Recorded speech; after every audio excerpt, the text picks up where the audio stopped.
day 2 of the first annual CtC Summer Symposium. Again, I welcome everyone. There are a few folks here today that were not here yesterday. A special welcome to those people. And everyone else, thanks for being back with us. We're going to try and deliver a lot of information and inspiration today, as we did yesterday. I want to start out with a couple of notes. When I got home last night and got on my computer to check my email, I had 2 happy things to report. It was a really common event, but I'm really glad it was a serendipity that these several happened to be this evening or yesterday evening. A victory in shutting down a California Franchise Tax Board effort at obliging someone to file a return. This fellow simply responded with an educated letter in response explaining why he was not under any obligation to do so. The Franchise Tax Board stood down and noticed that thank you very much, we're done with you, have a nice life.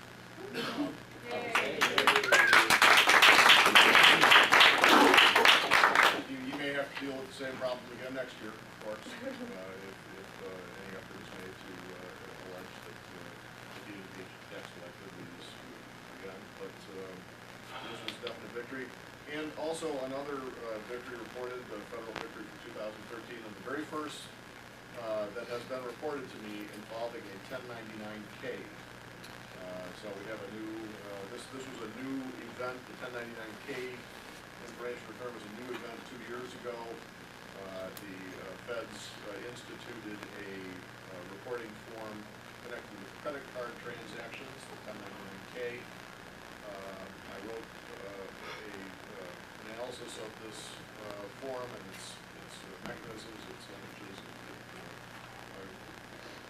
resorts to and relies on the trade or business definitions very, very clearly, in fact, more clearly than most of them.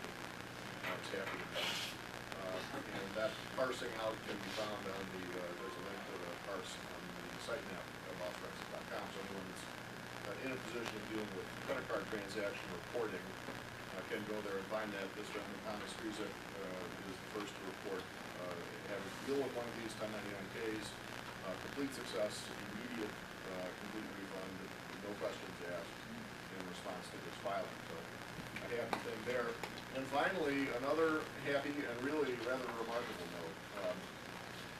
Lies always fall apart when they're confronted with the truth, and the truth is brought to bear upon them. And that's what this community, the CtC community, has been doing for 10 years now. You all are familiar with my case study reports that I call the Every Which Way Blues series, which is a series of episodes in which the government actually tries to balk at educated filings that are doing nothing but expressing the truth and relying on the law as written, and finding themselves engaged in all manner of contortions trying to deal with the situation. That's the reason for the title. This community, the CtC educated community, is turning the bad guys, if you will, the ones who try and defy the law, every judges, they're being rotated in all directions. They don't know what's going on, and they're in a state of confusion. And it is manifest in the things that they do. And we had a really amazing example of that come to light just yesterday. A gentleman who is here with us today, Scott Reese, just earlier this week, I believe, received in the mail about 10, I think it's 9. Went to them last night again. 9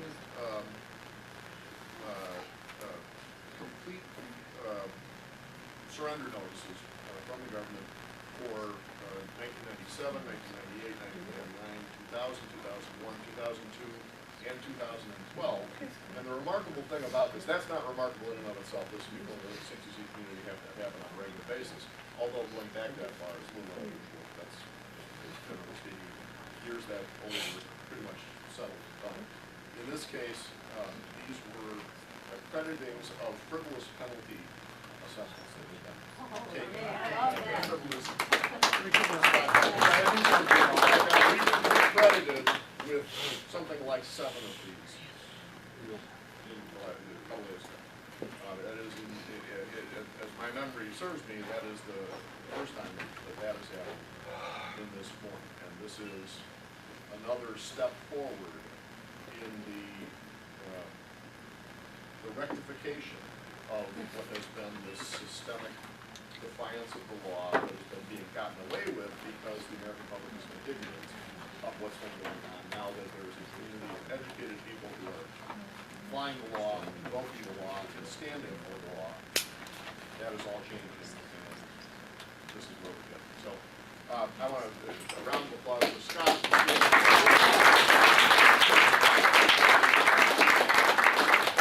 round of applause for all you people for being part of the community that is making it all happen.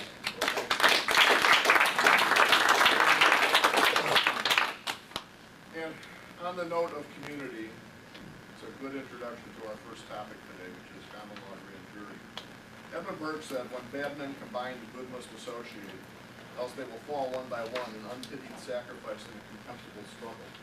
And he referred to the need for, it was the same thing as what Benjamin Franklin said, we either hang together or we hang separately. Franklin had the pithier expression, perhaps. Burke was a rather pompous fellow, even though a fairly wise one and had a lot of good things to say on a lot of good occasions. The problem that good Americans face is that there are bad Americans. They unfortunately have tendency to rise to power. There's been a lot of study, a very good study, that has indicated, in fact, that the positions of power specifically attract a sociopathic personality. And it makes perfect sense if you think about it. The sort of people that want to wield power over other people and live on other people's activities, other people's work, are not, the best people on the planet. In fact, it's rather the contrary. They tend to be the worst people on the planet. Occasionally, there will perhaps be a reform movement or reform interest of folks that step into the breach and who are good people and put themselves through the ordeal of achieving positions of power in order to fix what the people who gravitate there by their natures have screwed up. But generally speaking, the less quality folks aspire to positions of ruling over other people, positions of power. There are a lot of them now. There was a time when there wasn't so much gain to be had. That was one of the things that that was one of the horizons that we've lost, which is one of the reasons why this is lost horizons. Back in the day, in fact, for the first 140 years or so of our history, as is indicated on the last page of that staple handout in your packets, the federal government in particular, well, the federal and state governments all combined, never exceeded 10% of GDP in their size and significance, and consequently, there was not so much gain to be had from being a player in that particular pond. It was a little pond. It was important. It was a necessary evil, as our founders said, but it was a small evil. It was not a significant evil. It wasn't in a position to give patronage in massive doses, to feed clients in massive doses, to return huge amounts of wealth to its operators, to its administrators. And so the problem was not nearly as large. When the federal government in particular became the mammoth thing that it is, or began becoming the mammoth thing that it is, in the mid-1940s, when that big hockey stick spike on that chart took place, suddenly there was a lot of gain to be had by being one of those people in a position of power. And that's at all levels. It is at the levels of the political class, the officialdom, members of Congress, the president, members of the judiciary, and the various subdivisions of the executive, for instance, the law enforcement community, the Department of Justice, the various agencies, the EPA, the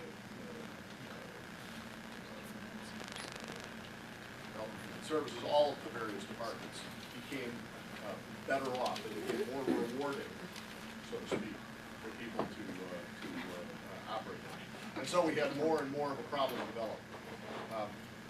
One of the significant problems that developed was that the law enforcing component of the state, the judiciary and the Justice Department in particular, themselves accumulated these problem people and developed an inertia of problem that became systemic, became institutionalized in these divisions of government. And then what we ended up having was the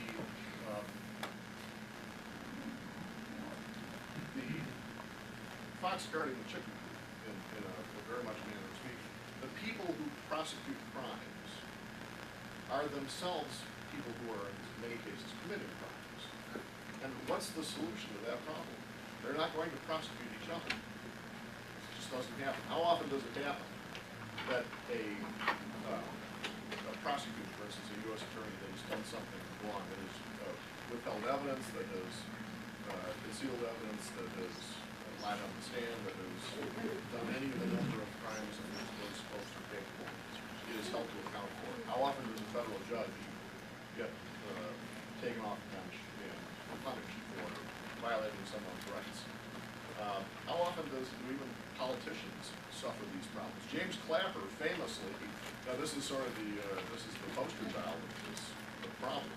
James Clapper, the head of the NSA, a little over a year ago, in April of 2013, under oath in front of Congress on national television, committed a felony. He lied to Congress. He did it several times. Very direct questioning, he lied to Congress. Later, he even admitted it. Didn't do it with a great deal of apology. He said, well, it was the least untruthful thing I could figure out to say, or something to that effect. Okay. If it were me that had done that, I'd be indicted, I'd be on trial, I'd be in prison, and any of you, the same thing.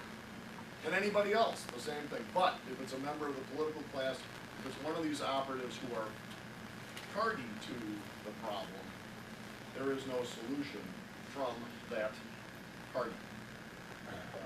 The ruling class does not punish itself.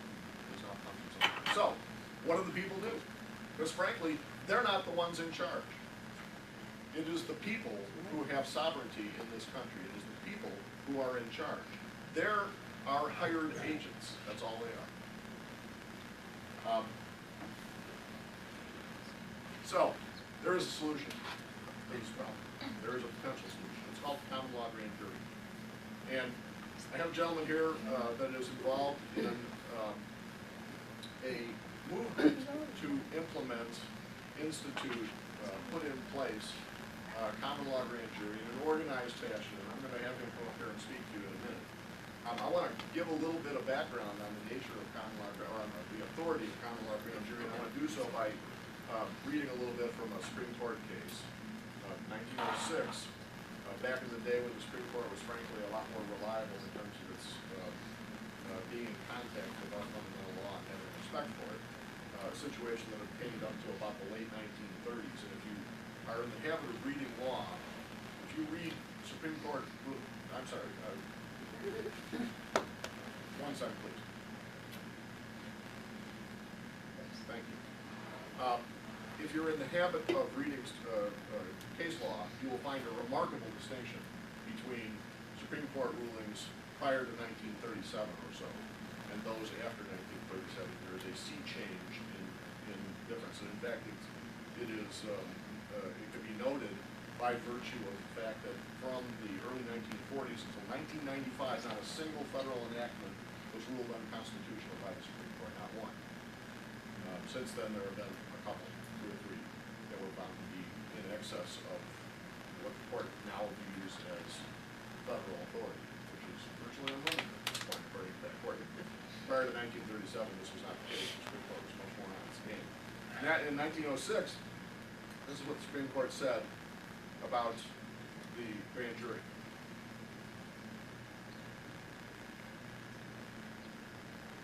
quoting Blaney versus Maryland, the court said, however restricted the functions of grand juries may be elsewhere, we hold in this state they have plenary inquisitory powers, and may lawfully themselves and upon their own motion originate charges against offenders, though no preliminary proceedings have been had before a magistrate, and though neither the court nor the state's attorney have laid the matter before them. The rulings of the inferior federal courts are to the same effect. Mr. Justice Field, in charging a grand jury in California, said of the grand jury acting upon their own knowledge, not by rumors and reports, but by knowledge acquired from the evidence before you, and from your own observations. Whilst you are inquiring as to one offense, another and a different offense may be proved, or witnesses before you may, testifying, commit the crime of perjury. Similar language was used in United States versus Kimball, United States versus Reed, United States versus Terry, and in Frisbee versus United States, it is said by Mr. Justice Brewer, but in this country, it is for the grand jury to investigate any alleged crime, no matter how and by whom suggested to them. And after determining that the evidence is sufficient to justify putting the party suspected on trial, to direct the preparations of the formal charge or indictment. What the court is saying here is that the U.S. attorney, the local attorney, the state attorneys are not only not necessary to the process, they are superfluous to the process. It is the grand jury itself that has the authority and operates the system. The other participants, the law enforcement community, the prosecuting community, are the agents of the grand jury. It's not the other way around. The grand jury is not the agent of the prosecutor there to rubber stamp an indictment because the prosecutor wants one to issue. It's precisely the other way around. The U.S. attorney or the local attorney is there to assist the grand jury essentially in doing its job. Now, maybe there is a pathway and a mechanism by which the prosecutors are very, very often the agents of the process. I mean, the agents of making the process go forward. But the grand jury is the one with the authority. And when we have a situation such as we do today, where the people needing to be indicted are the ones trying to bring the indictments, trying to push indictments in front of grand juries, we need to step away from that process whereby these bad actors are the bottleneck and the filters that control what goes in front of the people's authority to bring indictments and criminal complaints and information, so as to not insulate that particular class from accountability for its actions, because we know what that ends up doing. So, common law grand jury is a solution to that problem. Common law grand jury is a process whereby citizens organize grand juries on their own accord, on their own authority, and insist on cooperation from the local county sheriffs and eventually cooperation from the judiciary in the district in which this is being done. There is an organized movement now to implement this process in each of the states, including here in Michigan and in several other states as well. Our guest in a moment is going to tell us a little bit about that movement. He is Don La Vigne. Don has a BS degree in electronics engineering from Michigan Tech University and a master's in business management from Oakland University. He worked 18 years as an engineer for the Boeing Company, Martin Marietta, Denver Aerospace, and all the big three automakers. Don worked on the Star Wars program and in the air defense industry, engineering the B-52 avionics used in Desert Storm. A few years ago, Don left engineering to move into sales, and that's where he operates his own business today. In March of 2012, Don became involved with the Oath Keepers, a very virtuous organization whose mission is to remind our current and former military servicemen and women and law enforcement officers of their oaths to the Constitution, and to publicly resolve to uphold fundamental law even in the face of orders to the contrary. An organization I favor very highly and encourage everyone to support. Today, Don serves as the Michigan chapter president for the Oath Keepers organization. Don is also the Oakland County, Michigan coordinator for the National Liberty Alliance, working to make the final move to actually implement common law grand juries in Oakland County. And Don is going to tell us a little bit about that alliance and how you all can get involved in your states and in your local community. So let's welcome Don La Vigne.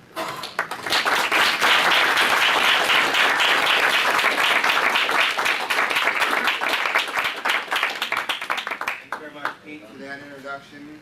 I also want to thank you for putting on this symposium, and I want to tell you how appreciative and how humbled I am to be a part of your very first symposium here and having been asked to speak. Very humbling experience. Thank you very much. And everybody give Pete a hand for all the work.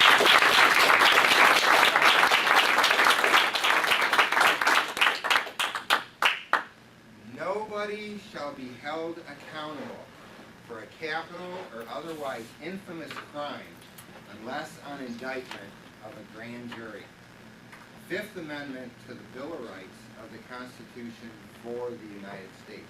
That is the only place in the Constitution that the grand jury is mentioned or will appear. However, our Founding Fathers made a very important clarification. And in so doing, what they're telling you is that the legislators can write any law they want, and the president can sign any law he wants, but nobody has to be held accountable to that law unless under indictment for a common law grand jury. And that is how the common law grand jury is to hold the government accountable and to hold them in check. The common law grand jury is actually a hidden, I say hidden because it was swept under the carpet so many years ago by the criminals in the district of criminals, by those people where they didn't want you to know that that is actually the fourth and the highest branch of government that we have. It is higher than the legislative, it is higher than the executive, and it is higher than the judicial branch. The people have the final say as to what will be law, what will be prosecuted, and what will not be prosecuted. They can write all the laws they want, but if a common law grand jury has somebody brought to them and they say, this gentleman did this and this and this, the common law grand jury just looks at them and says, you didn't break any law, go away. Okay? So that's how they're held accountable. And that's where, one of the places where the common law grand jury gets its authority is the Fifth Amendment to the Bill of Rights. Pete gave you some very important case law rulings that along the way that support the common law grand jury, but the most important one is Williams versus the United States, and I don't remember what year it was right off, I apologize. But in Justice Scalia, what's that? 1992. That's what I thought. Okay, thank you. Justice Scalia, and I love that guy. And he's still, I remember doing my master's degree in 1992, studying business law and studying cases where Scalia wrote the opinion of the court. And I'm just amazed that he's still there today. And I hope they can find some drug so that he never dies and he's always there. The guy is just awesome. But he wrote the opinion in Williams versus the United States where he did clarify that the grand jury is a independent of the judicial process, that they are a fourth branch of government, that it belongs to the people, and that it is above all other branches of government. And that is one of the main rulings that we stand on, okay? All right, the word grand jury is thrown around like a football, okay? Everyone's here, this grand jury, that grand jury, you have citizens grand juries, you have independent grand jury organizations. There can only be one grand jury, and it's a common law grand jury, because at the time that our founding fathers wrote the Constitution, it was based on common law. A citizen's grand jury is a statutory puppet of the prosecuting attorney. And the prosecuting attorney calls the grand jury into play and instructs them, here's what you're going to investigate, and here's what you're going to find. They're a puppet of the prosecutor. The reality of it is, as Pete mentioned, is that the common law grand jury is actually above that process. And once we reinstitute the common law grand jury here in Oakland County, here in Michigan, and here in the several United States, there is no more prosecuting attorney. There can be, when you're called in to stand before the common law grand jury, you will not bring an attorney with you. The common law grand jury does not recognize any titles of nobility. That's in our Constitution. The Constitution says you have the right to counsel. That means that, hey, I have to go before the grand jury and I'm not really sure about something. Can you come help me and help me talk to these people? He's not an attorney. He's not a bar card carrying person, okay? The laws, all of our statutory laws written today, they're only rules of a club of everybody that's in the bar association. Nobody has a license to practice law. There's no such thing. They just are a member of the bar. They have to pass an exam to be a member of the bar, and all the statutory laws, as they call them, which are really just color of law, are just rules that they adhere to, okay? So when the common law grand jury is seated, now those guys go away. There's no attorneys here, go away. The other thing that changes when the common law grand jury is seated in the courthouse, and I'll talk about that in just a second, how important that is that the judge changes his role now in the courtroom. Today, when you walk into a courtroom, the judge, he's the ringleader, right? He's in charge of what's this and what's that, and he decides on objections, and he decides on what laws apply, and he legislates from the bench, and all of that goes away. When the common law grand jury is seated, all the judge is an administrative role providing a court of record. And he will handle the administration of the court. And when the common law grand jury says, Judge, you need to go and do this, then he needs to go and do that. Okay? But it's the common law grand jury that will decide whether or not you're guilty. They'll decide whether or not there's a punishment or a reconciliation to be made, or they'll decide a sentence, if there's any. The judge has nothing to do with that. He is now insignificant in the courtroom insofar as imparting the law goes in any particular case. Okay? So that's a big change that's going to be made. There's a lot of organizations out there, and one of the things that he talked about was that the grand juries are where people organize themselves together and issue indictments. Well, people have been trying to do that for as long as you can think about that you've heard of their existence, okay? And they all get together and they go meet in the back of a Denny's somewhere, and they say, okay, we're going to issue an indictment to this person.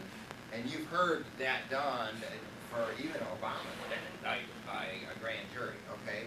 But they weren't the common law grand juries properly seated in the courthouse, which is where they belong. They don't operate out of the back of the Denny's, and there's only one common law grand jury, and the body of people, the 25 that serve, rotates among all of you. That's who sits on the common law grand jury. All of you do, okay? And the people that are sitting in any particular case, they rotate from time to time. And the person who is the foreman of the common law grand jury has a limited amount of time that he is the foreman. And it has to be that way, because otherwise, if you had the same people who are always on the common law grand jury, what do you move towards? Tyranny, dictatorship, okay? So it's all of you are all cycling through there, and you're all taking your part in being a member of the common law grand jury. Now today, when we get a notice served to us that you have jury duty, you're like, but I'm supposed to be in Europe on my life's vacation during that time, you know? And it's like you're going to be arrested if you don't show up, or fined, or both, okay? In the common law grand jury, we have everybody should be registered as a jurist on the common law grand jury. But that doesn't mean that you're signing up to take a job. It doesn't mean that you're signing up for a role now that you're going to be forced to participate in. Hey, there's a trial coming up this Thursday, and we need some people to sit on the jury. Can you sit? Oh, a birthday party for your grandbaby? No problem. Hey, we have a trial coming up here this Thursday, and we need 25 people to come. Oh, you need to cut your lawn. Okay, no problem. We have a hearing coming up this Thursday, and we need 25 people. You can do it?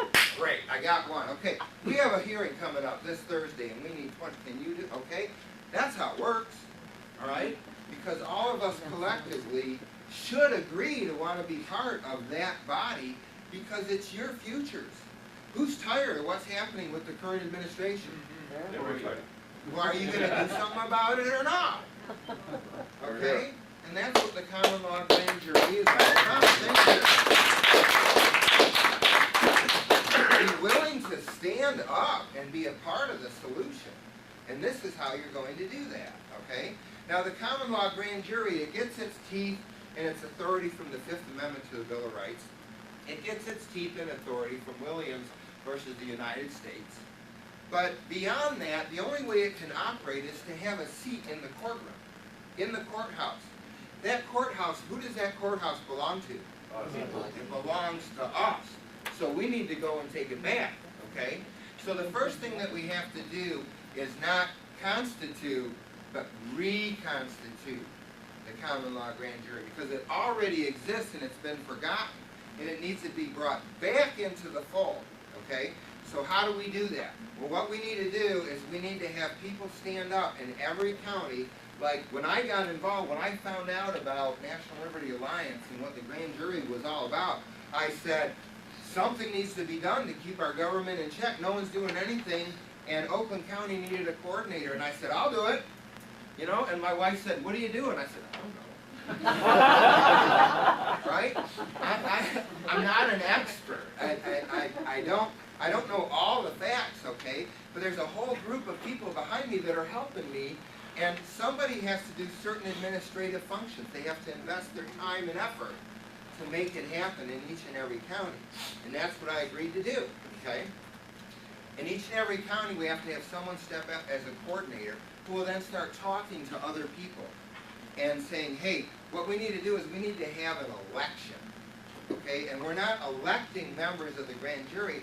We have to have an election where the people of the county raise their hand and say, yeah, I want the common law grand jury back. I vote yes, okay? And so what we do is we have a meeting and we show 3 different videos that teach you very basic things that you need to know about who you really are, that you're not some straw man, but that you're a natural living human being, that you're not a social security number. Did you all know that the day that you were born, when they issued your birth certificate, you died that same day? Yeah. All right? So you need to come back to life again, all right? And so what we do is we show videos that teach you all this. And then we say, okay, the common law grand jury is going to resolve all those things. Who wants those things resolved? Raise your hand.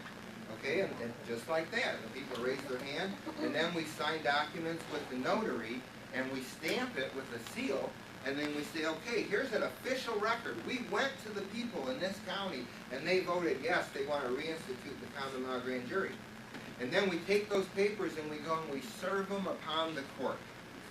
And we say, you are going to let us, not, hey, can we have a room in the courthouse? Okay? It's that the people that voted, we're here. This is our courtroom. Get out of my way, okay? It was hilarious. You know, down in Florida, when they fully constituted the state, the foreman of the common law grand jury went to the courthouse there in Florida, and he said, okay, I want keys to the jury room. We need office space. I need about $1 million worth of computers, printer paper, and budget to pay my, and they just handed this bill to the courthouse for all this money. Now the courthouse laughed them out, you know, and if that's what you expect them to do, because see, the courthouse, they don't want us to come in there, okay? Right now, where this all started in New York, they're kind of leading the way for the rest of the country to get the common law grand jury reinstituted in the courthouse. So all these other grand jury organizations that you hear about, people meeting in private in the back of Denny's, and you hear about citizens grand jury, that's not what we are. And none of those solutions will work. You have to be common law because that's what the Founding Fathers intended therefore to be. You have to have a seat in the courthouse, and you have to be in charge of what's happening in the courthouse. And the first thing when the common law grand jury, the first thing they do when they go into the courthouse is that they call out the Chief Justice, and they say, okay, see that gold fringe around that flag? Get that flag out of here. We want a real flag put in here. Now all this legislating from the bench that you're doing, it's over. And all ruling against statutory laws, that's over. We're done. This is going back to common law. Do you understand? You don't understand? This is called an indictment. Here you go. That's how we roll. Okay?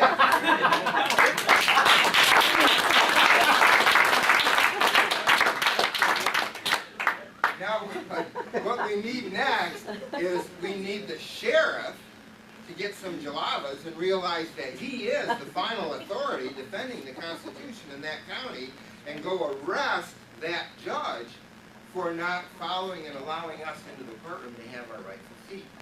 Okay? That's the process that we're going through right now. And it started in New York. A guy named John Darish, he had a bone to pick with the government.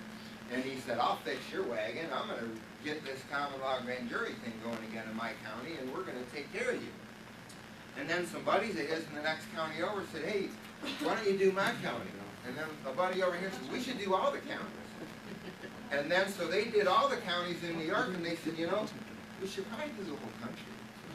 And so, I have a question on, you said there's only one grand jury, is that county by county? I'll get to that. I'll get to that. Good question. Okay. All right. So once you get all the counties, the elections, once you have all the counties hold an election, now the whole state has the common law grand jury process back in place, and now they all come together and they form the unified Michigan common law grand jury, or the unified Florida common law grand jury, or the unified Illinois common law grand jury. Okay. Once that happens, anything that happens in Lansing or in your state capitol building, it now becomes moot. The governor of the state now becomes just a figurehead. Because again, any laws they implement will decide whether or not they're constitutional. And if you're running around signing bills that are coming into law that are unconstitutional, we're going to come to you and we're going to serve you with what's called a true bill, which is like a formal charge, okay? But we want to be merciful. Our function is not to start running around the country and throwing everybody in jail, okay? Our function is to fix what's wrong. So we're not going to throw you in jail at first. We're going to say, hey, you signed these laws right here. You need to get those overturned or repealed. We're going to give you so much time to do that. And then we're going to allow you time to do that. And in that amount of time, if you haven't done that, now we're going to come and indict you. Now when we indict you, the way this is why we have to be in the courthouse. When we indict you, that those papers have to be served to the clerk of the court. And then the clerk of the court processes them just like any case. The function, the way the court works, that doesn't change. Okay? And it causes there to be a hearing. But now the judge is not in charge of that hearing, the common law grand jury is. Okay? And so, but before that hearing, now you've been indicted.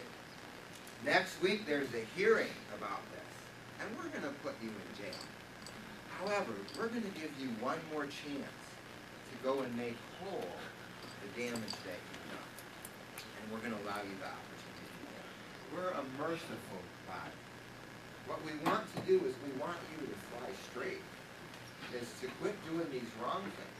We don't want to get rid of all the legislators. We just want them to do it right. Okay? So we're going to start going after the judges and the legislators and the governors. And when 26 plus states are fully constituted and operating in their states, now anything that happens in the District of Criminals becomes moot. Okay? So it doesn't matter what they do. It's now we come together as the unified United States common law grand jury. Okay? So each county has to reinstitute, and then that comes into a unified state common law grand jury. And then when 26 plus states reinstitute, now they become a unified United States common law grand jury. And there will be one foreman at the state level, and there will be a foreman at the national level. And keep in mind that that foreman gets rotated in and out.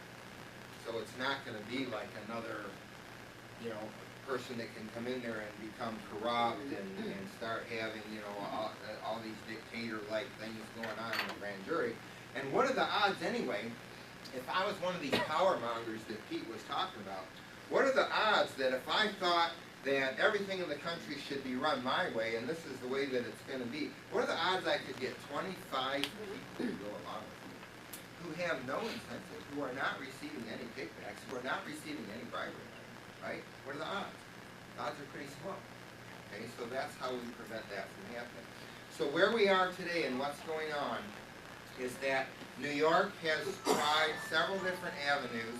They've indicted 4 New York State Supreme Court justices. And they went to have those cases go to court, And the court, what they did, they're actually pretty scared. And they're pretty scared because they know that we're going to be calling them out on the carpet for all the crimes they've been committing on the bench. Okay? And so what they're doing is they took our paperwork and they just conveniently lost it and filed it away. Right? So where we are right now in the process is we have 20 or 22 states reconstituted, okay, with common law grand jury. What we're doing now is that John Darish is now going back to the Supreme Court in Washington, and that's coming up here in the near future, where Justice Scalia is still sitting. Oh, and by the way, who was it that wrote the opinion in Williams versus the United States? Oh, it was Justice Scalia.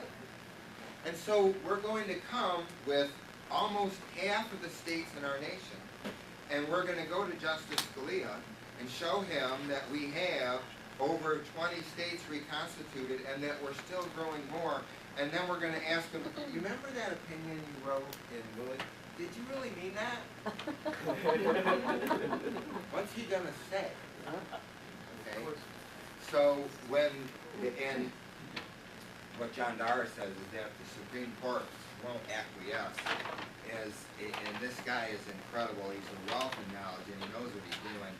And if the Supreme Court won't acquiesce, what he said is that we need to get rid of this. How do you do that? I don't know. Remember, my wife said, "What are you doing?" And I said, "I don't know." So I'm kind of following the leader. Yeah. Don, where can people go to learn more about this? Write this down. www.nationallibertyalliance.org. www.nationallibertyalliance.org. When you go there, there's a video. It's about 45 minutes long on the front page. It's going to teach you a whole bunch of stuff. And then it's going to ask you to sign up as a jurist. Please do so. You're not signing up for an obligation. We're going back to that question that I said, y'all tired of it for administration. Who's going to do something about it? Y'all raise your hand? Raise your hand again and sign up as a jurist. Okay? You'll be plugged into a national conference call that John runs every Monday evening at 9 o'clock Eastern Time. And you can find out where we are and what's going on in your state and what you can do to help the project move forward. And then your state coordinator should also be having a weekly call to tell you and keep you informed of what's going on in your particular state. Okay?